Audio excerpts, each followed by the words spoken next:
Mahfud bandingkan korupsi zaman Soeharto. Sekarang lebih parah.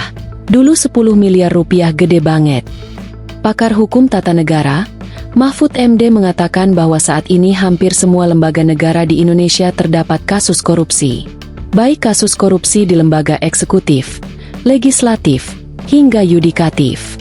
Hal tersebut disampaikan Mahfud dalam dialog publik yang mengangkat tema 6 bulan pemerintahan Prabowo, digelar di Universitas Paramadina, Jakarta, pada Kamis, 17 April 2025. Sekarang semua lembaga itu ke kanan, ke atas, ke bawah, DPRD, Bupati, kemudian hampir tidak ada lembaga sekarang ini yang tidak ada kasus korupsinya. Ujar Mahfud dikutip dari kanal YouTube-nya, Minggu, 20 April 2025. Mantan Menteri Koordinator Politik, Hukum, dan Keamanan, Menko Polhukam, itu mengatakan, hal ini berbeda dengan praktik korupsi yang terjadi di era pemerintahan Presiden Soeharto. Pada era itu, kata Mahfud, korupsi dilakukan oleh satu tangan, yaitu korporatisme negara yang dikelola Soeharto dan kroninya. Kasus korupsi sekarang lebih parah, sudah triliunan. Dulu kita waktu awal reformasi itu dengar korupsi 10 miliar itu kaget. Kok gede banget? Gitu. Sekarang udah triliunan dan tiap hari kita dengar berita korupsi triliunan. Ujar Mahfud. Mahfud menyorot korupsi peradilan Indonesia saat ini yang jorok sekali. Karena sekarang, kasus yang dibawa ke peradilan menjadi lahan korupsi baru bagi sejumlah pihak. Mantan Ketua Mahkamah Konstitusi, MK, itu pun menyinggung 4 hakim yang ditetapkan sebagai tersangka dalam kasus suap penanganan perkara ekspor crude palm oil, CPO, agar divonis lepas. Jadi kasus ada korupsinya, tapi dibilang bukan korupsi. Ini kasus perdata, ini bukan korupsi. Jadi dibebaskan itu 3 korporasi yang makan uang triliunan itu, ujar Mahfud.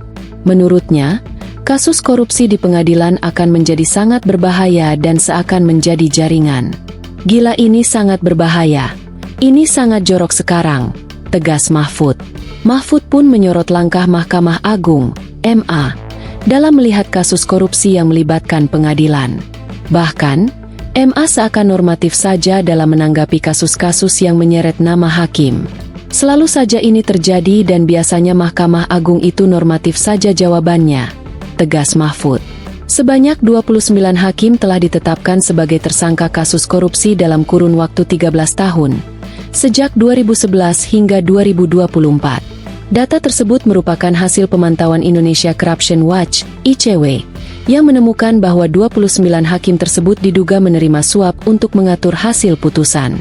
Berdasarkan pemantauan ICW, sejak tahun 2011 hingga tahun 2024, terdapat 29 hakim yang ditetapkan sebagai tersangka korupsi.